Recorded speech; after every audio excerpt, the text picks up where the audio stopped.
আমিরুল মুমিনিনের পক্ষ থেকে আপনাকে এটা দেওয়া হয়েছে। আপনি এটা খরচ করবেন, আপনার পরিবারের প্রতি খরচ করবেন। আপনার পরিবারকে একটু ভালো আইটেমের খাবার আপনি কিনে দিবেন পরিবারের খরচের জন্য। যাত্রীবাহী দল আমিরুল মুমিনিনের দেওয়া ওই তলিটা সাঈদ ইবনে আমের আল জুমাহির কাছে যখন নিয়ে দিল, সাঈদ ইবনে আমের আল জুমাহি উনি ওই তলিটা নিয়া উনি পড়তেছেন, ইন্না লিল্লাহি ওয়া ইন্না ইলাইহি রাজিউন।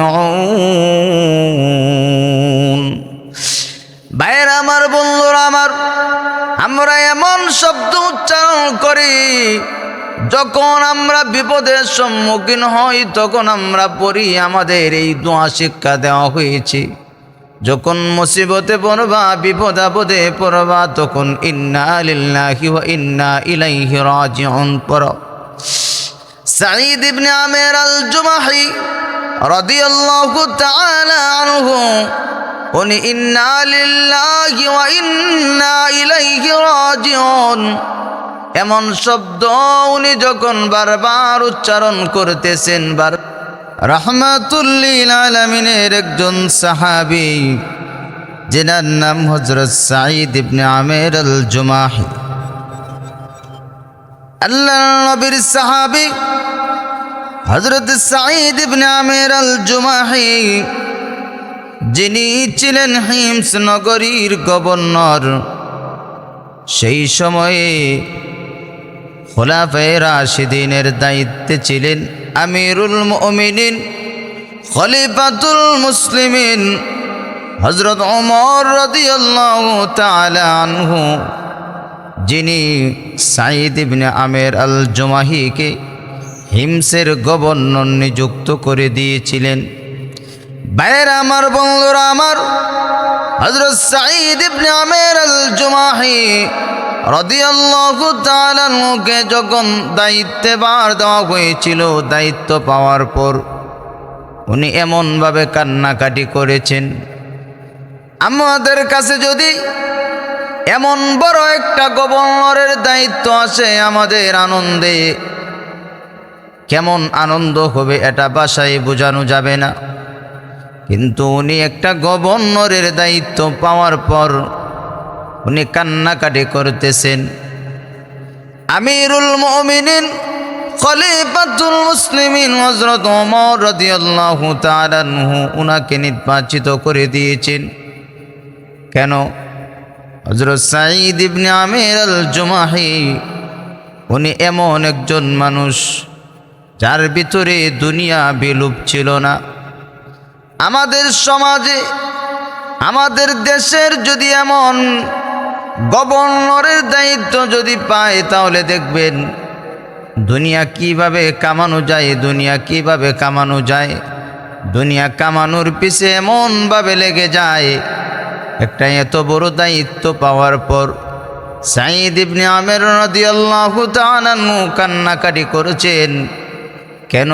উনি তো এত বড় দায়িত্ব পালনের মধ্যে যদি ব্যাঘাত ঘটে, কাল কিয়ামতের কঠিন ময়দানে মহান আল্লাহ পাকের সামনে জবাব দিতে হবে, জবাব দিতে হবে।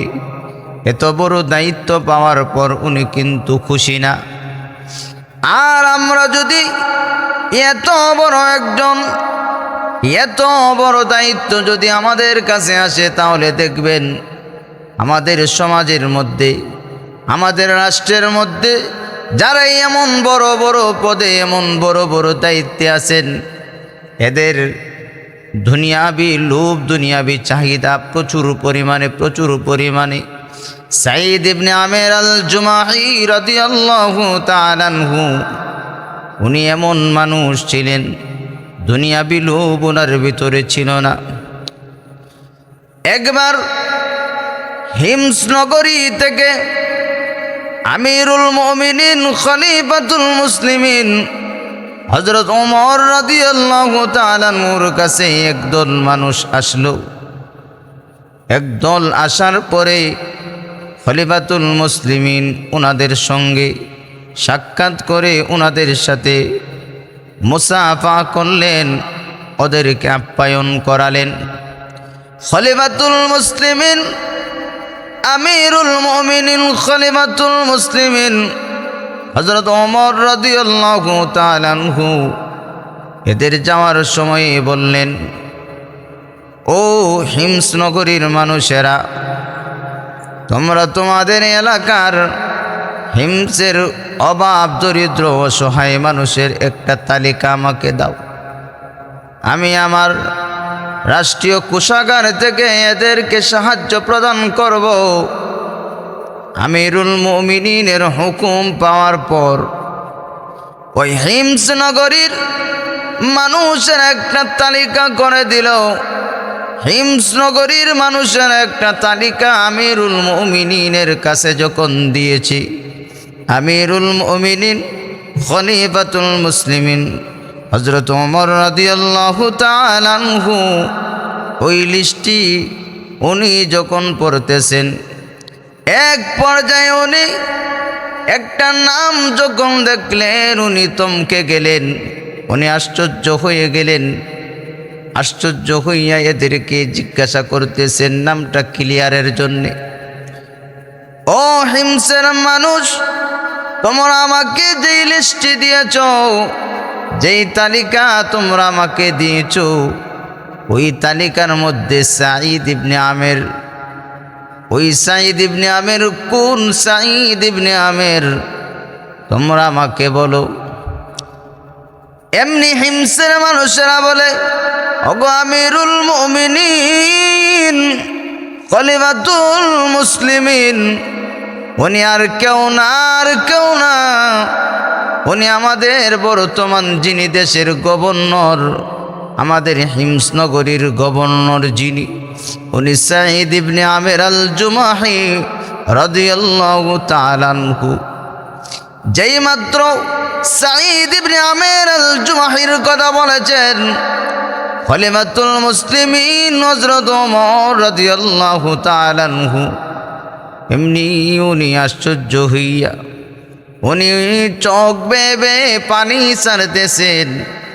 কারণ দেশের একটা গভর্নর, যিনি মন্ত্রী, দেশের একজন মন্ত্রী, উনি গভর্নর হইয়া ওনার নাম অসহায় গরিব মানুষের তালিকার মধ্যে মানুষেরা দিয়েছে। আমিরুল মুমিনিন খলিফাতুল মুসলিমিন হযরত ওমর রাদিয়াল্লাহু তাআলা আনহু চোখের পানি ছেড়ে ছেড়ে কাঁদতেছেন। উপস্থিত মানুষেরা সবাই আমিরুল মুমিনিনের চেহারার দিকে, আমিরুল মুমিনিন কাঁদেন, আমিরুল মুমিনিন কাঁদতেছেন। সবাই দেখা যায় এমনি নীরব নিস্তব্ধ হয়ে গেছে, নীরব নিস্তব্ধ হয়ে গেছে। কোনো আওয়াজ নাই, কোনো আওয়াজ নাই, নীরব নীরব। আমিরুল মুমিনিন এমনি নিজেই নীরবতা ভাঙলেন। নীরবতা ভাঙার পর আমিরুল মুমিনিন জিজ্ঞাসা করেন, ও হিমসের মানুষ, তোমাদের গভর্নর সাঈদ ইবনে আমের কি অসহায়? এমনি উপস্থিত মানুষেরা বলেন, হ্যাঁ অবশ্যই অবশ্যই অবশ্যই আমাদের গভর্নর উনি গরিব অসহায় মানুষ, অসহায় মানুষ। আমিরুল মুমিনিন খলিফাতুল মুসলিমিন ওমর রাদিয়াল্লাহু তাআলা আনহু এমনি ওনার রাষ্ট্রীয় কোষাগার থেকে উনি 1000 স্বর্ণ মুদ্রার একটা তলি যাত্রীবাহী দলের কাছে উনি দিয়া দিলেন, এটা তোমরা তোমাদের গভর্নর সাঈদ ইবনে আমের আল জুমাহি রাদিয়াল্লাহু তাআলা আনহুর কাছে দিবা। বলবা আমিরুল মুমিনিনের পক্ষ থেকে আপনাকে এটা দেওয়া হয়েছে, আপনি এটা খরচ করবেন, আপনার পরিবারের প্রতি খরচ করবেন। আপনার পরিবারকে একটু ভালো আইটেমের খাবার আপনি কিনে দিবেন পরিবারের খরচের জন্য। যাত্রীবাহী দল আমিরুল মুমিনিনের দেওয়া ওই তলিটা সাঈদ ইবনে আমের আল জুমাহির কাছে যখন নিয়ে দিল, সাঈদ ইবনে আমের আল জুমাহি উনি ওই তলিটা নিয়া উনি পড়তেছেন ইন্না লিল্লাহি ওয়া ইন্না ইলাইহি রাজিউন। ভাইরা আমার, বন্ধুরা আমার, আমরা এমন শব্দ উচ্চারণ করি যখন আমরা বিপদের সম্মুখীন হই, তখন আমরা পড়ি। আমাদের এই দোয়া শিক্ষা দেওয়া হয়েছে, যখন মুসিবতে পড়বা, বিপদ আপদে পড়বা, তখন ইন্না লিল্লাহি ওয়া ইন্না ইলাইহি রাজিউন পড়ো। সাঈদ ইবনে আমের আল জুমাহি রাদিয়াল্লাহু তাআলা আনহু উনি ইন্না লিল্লাহি ওয়া ইন্না ইলাইহি রাজিউন এমন শব্দ উনি যখন বারবার উচ্চারণ করতেছেন, বারবার উনি উচ্চারণ করতেছেন, ওনার স্ত্রী ওনাকে জিজ্ঞাসা করেন, ওগো প্রাণের স্বামী, আপনি বারবার এমন শব্দ কেন উচ্চারণ করেন গো? আমিরুল মুমিনিন কি ইন্তেকাল করেছেন? সাঈদ ইবনে আমের রাদিয়াল্লাহু তাআলা আনহু বলেন, ওগো প্রাণের স্ত্রী, না না, আমিরুল মুমিনিন ইন্তেকাল করেন নাই। আমি এর চাইতে আরো বড় বিপদের সম্মুখীন হয়েছি। যেই মাত্র উনি বিপদের সম্মুখীনের কথা ওনার স্ত্রীকে বললেন, স্ত্রী পেরেশান পেরেশান ডাক দিয়া বলেন, প্রাণের স্বামী, আপনি এমন কি মুসিবতে, কি বিপদের সম্মুখীন হয়েছেন, পেরেশানিতে পড়েছেন?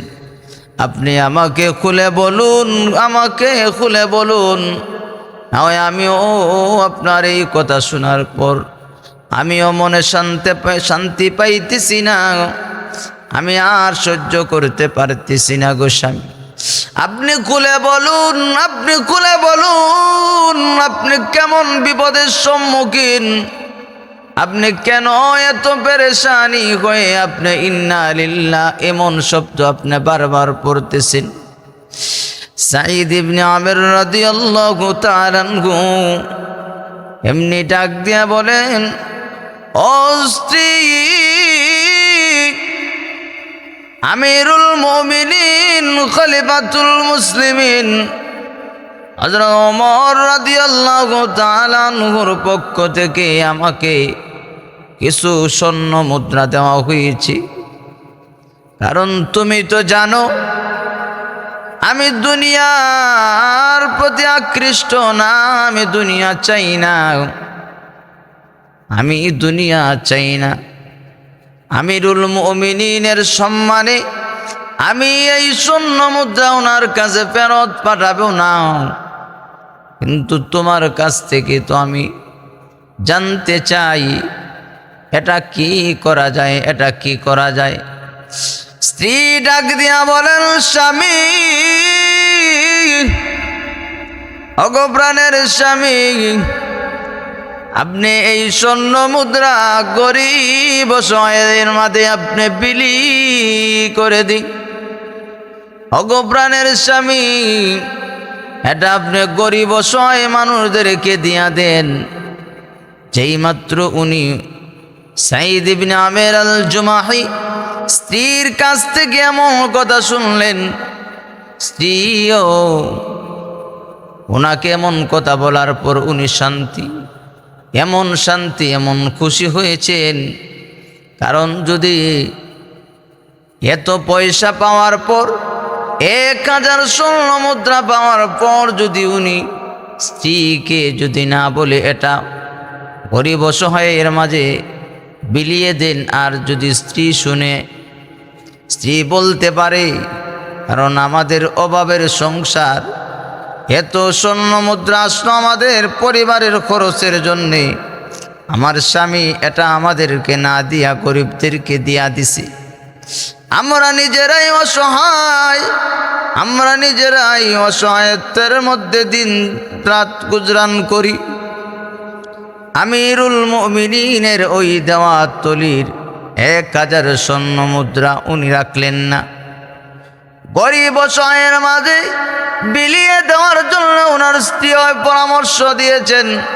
সাঈদ ইবনে আমির আল জুমাহি রাদিয়াল্লাহু তাআলা আনহু এমন খুশিতে আত্মহারা, উনি আল্লাহর কাছে দোয়া করলেন, মনে মনে দোয়া করলেন স্ত্রীর জন্য, ওগো রব্বুল আলামিন, আপনি আমাকে এমন একজন স্ত্রী দিয়েছেন যেই স্ত্রী আমার ইচ্ছা অনিচ্ছা সবগুলাই আমার স্ত্রী, এটা মানে শুধু তা না গো, ওগো রব্বুল আলামিন, আমার এমন ইচ্ছা অনিচ্ছার প্রতি তার শ্রদ্ধাবোধ আছে। পৃথিবীর মানুষের ভালো করে শুনো, ভালো করে শুনো, আপনার স্ত্রী কেমন দুনিয়াবি লোভী, দুনিয়া লোভী না পরকালের দিকে আকৃষ্ট, দুনিয়া আকৃষ্ট করতে চায় না পরকাল আকৃষ্ট করতে চায়। দুনিয়ার মোহমায়ায় আপনি আমি যদি পড়ি, দুনিয়ার মোহমায়ায় পরে আমাদেরকে ধ্বংস করে দিবে, ধ্বংস করে দিবে। দুনিয়াবি লোভ লালসা সাঈদ ইবনে আমির রাদিয়াল্লাহু তাআলা আনহুর প্রতি ছিল না, উনি দুনিয়া বিমুখ। পৃথিবীর মানুষের আরে দুনিয়ার লোভ ভিতরে ঢুকাবেন না।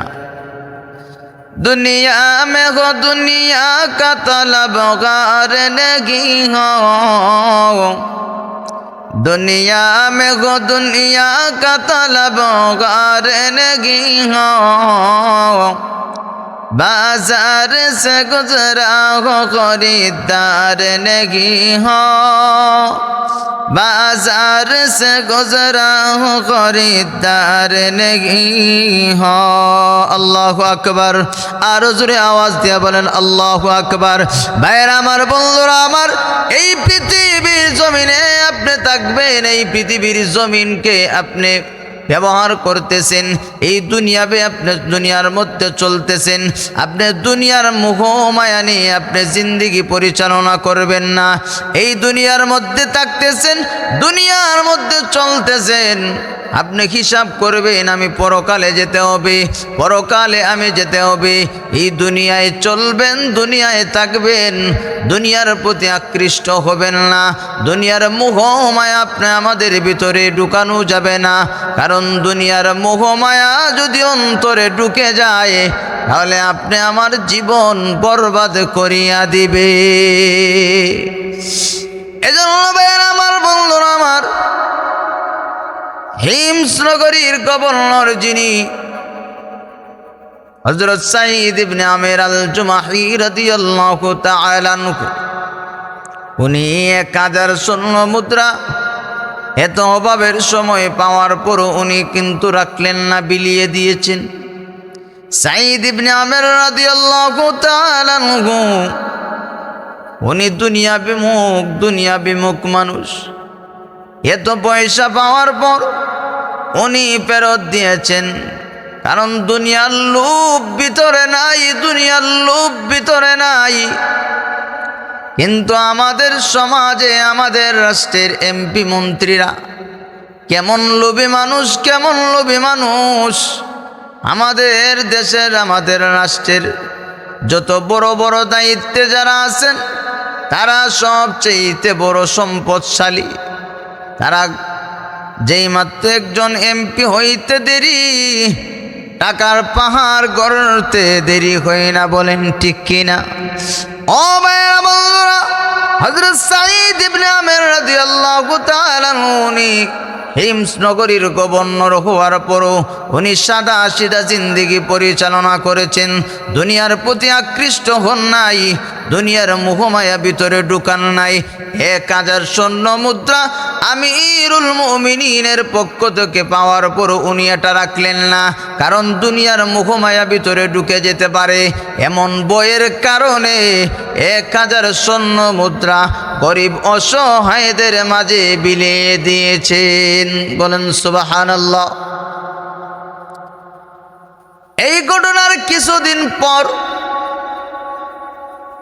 আমিরুল মুমিনিন খলিফাতুল মুসলিমিন উনি হিমস নগরীর মধ্যে গিয়েছেন হিমসের মানুষের অবস্থা জানার জন্যে আমিরুল মুমিনিন খলিফাতুল মুসলিমিন হযরত ওমর রাদিয়াল্লাহু তাআলা আনহু উনি যাওয়ার পর হিমসের মানুষেরা আমিরুল মুমিনিনকে দেখার জন্য সাক্ষাৎ করার জন্য সবাই ভিড় জমালো। আমিরুল মুমিনিন খলিফাতুল মুসলিমিন হযরত ওমর রাদিয়াল্লাহু তাআলা আনহু উনি চলতেন আর সবার সাথে জিজ্ঞাসা করতেছেন। মানুষেরা জড়ো হয়ে গেছে। আমিরুল মুমিনিন নিজেই উঠে দাঁড়াইয়া উনি এদেরকে জিজ্ঞাসা করতেছেন, আমাদের এমন প্রেসিডেন্ট যদি হয় তাহলে দেখবেন, কারণ ওনার সাথে তো সাক্ষাৎ করার সুযোগও হয় না, এমনকি ওনার পিএসের সঙ্গেও সাক্ষাৎ করতে গেলে টাইম ধরে যাইতে হয়, টাইম নির্ধারিত আছে, ওই টাইমে যাইতে হয়। পৃথিবীর মানুষেরা রে, উনি এমন একজন প্রেসিডেন্ট ছিলেন, উনি এমন একজন রাষ্ট্রনায়ক ছিলেন যিনি দায়িত্বভার গ্রহণ করেছেন। অর্ধেক পৃথিবীর যিনি শাসন ক্ষমতা উনি পেয়েছেন, আর উনি এই রাষ্ট্র পরিচালনা করেছেন। অর্ধ পৃথিবীর যিনি দায়িত্বভার গ্রহণ করেছেন হযরত ওমর ইবনুল খাত্তাব রাদিয়াল্লাহু তাআলা আনহু, উনি নিজেই জনগণদেরকে জিজ্ঞাসা করতেছেন, ও হিমস নগরীর মানুষেরা, আমি তোমাদের কাছে জানতে চাই, তোমরা গভর্নর হিসাবে সাঈদ ইবনে আমেরকে তোমরা কেমন ভাবে পাইলা? সাঈদ ইবনে আমেরকে তোমরা কিভাবে পাইলা? সাঈদ ইবনে আমের সম্পর্কে আমাকে কিছু বলো। হিমস নগরীর মানুষেরা আমিরুল মুমিনিন খলিফাতুল মুসলিমিন হযরত ওমর রাদিয়াল্লাহু তাআলা আনহুর কাছে বলে, ওগো আমিরুল মুমিনিন, ওগো খলিফাতুল মুসলিমিন, আমাদের গভর্নর হযরত সাঈদ ইবনে আমের আল জুমাহি রাদিয়াল্লাহু তাআলা আনহু, উনি বড় ভালো মানুষ, উনি খুব উদার মনের মানুষ, খুব সাদা সিধা ভাবে উনি জিন্দেগি পরিচালনা করেন। কিন্তু আমরা ওনার বিরুদ্ধে 4টা অভিযোগ আছে। প্রথম বলছে যে উনি খুব ভালো মানুষ, আবার বলতেছে 4টা অভিযোগ আছে। আমিরুল মুমিনিন খলিফাতুল মুসলিমিন হযরত ওমর রাদিয়াল্লাহু তাআলা আনহু, উনি হযরত সাঈদ ইবনে আমের আল জুমাহি এবং হিমসনগরীর মানুষদেরকে উপস্থিত করিয়ায় উনি বলতেছেন, ও হিমসনগরীর মানুষেরা, বলো তোমাদের অভিযোগটা আমি শুনি। তোমাদের অভিযোগ কি? খলিফাতুল মুসলিমিনের কাছেই কিন্তু গভর্নর সাঈদ ইবনে আমের রাদিয়াল্লাহু তাআলা আনহু উপস্থিত। হযরত সাঈদ ইবনে আমের আল জুমাহি রাদিয়াল্লাহু তাআলা আনহুর বিরুদ্ধে অভিযোগ করবে হিমস নগরীর মানুষেরা। অভিযোগগুলা কি? হযরত সাঈদ ইবনে আমের রাদিয়াল্লাহু তাআলা আনহু এক নাম্বার অভিযোগ হলো, ওগো আমিরুল মুমিনিন খলিফাতুল মুসলিমিন, উনি প্রতিদিন অফিসে লেট করে আসেন, বিলম্ব করে আসেন। 1 নাম্বার অভিযোগ। সাঈদ ইবনে আমের রাদিয়াল্লাহু তাআলা আনহুর 1 নাম্বার অভিযোগ হলো উনি প্রতিদিন অফিস টাইমে আসেন না, একটু লেট হয়, একটু বিলম্ব হয়। খলিফাতুল মুসলিমিন আমিরুল মুমিনিন খলিফাতুল মুসলিমিন হযরত ওমর রাদিয়াল্লাহু তাআলা আনহু, উনি দৃষ্টিপাত করলেন সাঈদ ইবনে আমেরের প্রতি যখন তাকালেন, এই তাকানোই বোঝা যায় আমিরুল মুমিনিন বলতেছেন, বলো তোমার বিরুদ্ধে যেই অভিযোগ করেছে তোমার পক্ষ থেকে বক্তব্যটা তুমি দাও।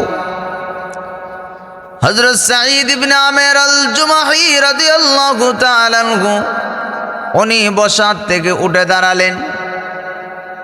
উনি বলতেছেন, ওগো আমিরুল মুমিনিন, ওগো খলিফাতুল মুসলিমিন, আমি আমার এই অভিযোগের উত্তর দিতে চাই না। আমি উত্তর দেওয়াটা আমার কাছে বড় পছন্দনীয় লাগতেছে। এখন আপনারা অপছন্দনীয় মানে কি বুঝবেন? এটা এমন একটা বিষয়, ভালো করে গভীর মনোযোগ দিয়া শুনুন। হযরত সাঈদ ইবনে আমের আল জুমাহি রাদিয়াল্লাহু তাআলা উনি বসা থেকে উঠে দাঁড়ালেন, বলেন, ওগো আমিরুল মুমিনিন, আমি এই কথা বলতে আমার কাছে শরম লাগে। ওগো আমিরুল মুমিনিন, খলিফাতুল মুসলিমিন, আপনি এবং হিমসের মানুষেরা যখন এই আমার বিরুদ্ধে অভিযোগ আপনার কাছে করেছে, আপনার কাছে হিমসের মানুষেরা জানতে চায় কেন আমি প্রতিদিন লেট করে আসি। ওগো আমিরুল মুমিনিন, আমার বাসার মধ্যে কাজের কোনো মানুষ নাই, কারণ কাজের মানুষ রাখার মতো সামর্থ্য আমার নাই। পৃথিবীর মানুষেরা এই যিনি হইলেন মন্ত্রী হিসাবের বাসার কাজের কোনো মানুষ নাই, কিন্তু আমাদের দেশে এমপি মন্ত্রী হইলে তো কাজের মেয়ে, কাজের ছেলে, কাজের মেয়ে, কাজের মানুষের কিন্তু কোনো অভাব হয় না, বলেন ঠিক কিনা? কিন্তু উনি হিমস নগরীর একজন গভর্নর, উনি বলতেছেন হাউজের সামনে মানুষেরা উপস্থিত, উনি ওনার জবান দিয়ে বলতেছেন, আমিরুল মুমিনিন, খলিফাতুল মুসলিমিন, আমার বাসার মধ্যে কাজের কোনো মানুষ না থাকায় আমি নিজেই আমার স্ত্রীর অনেক কাজে সহযোগিতা করতে হয়, আমার স্ত্রীর অনেক কাজে আমি সহযোগিতা করতে হয়, এমনকি আমার স্ত্রীর সাথে আমি রুটি পাকানোর কাজে পর্যন্ত আমি সহযোগিতা করি। ওগো আমিরুল মুমিনিন, এই জন্যই আমি প্রথমে বলেছিলাম আমার কাছে অপছন্দনীয় লাগে। দ্বিতীয় নাম্বার অভিযোগটা, আমিরুল মুমিনিন হিমসের মানুষদেরকে বলেন, ওরে হিমসের মানুষেরা, বলো তোমাদের 2 নাম্বার অভিযোগটা কি? আমিরুল মুমিনিন, খলিফাতুল মুসলিমিন উনি 2 নাম্বার অভিযোগটা শুনতে চান।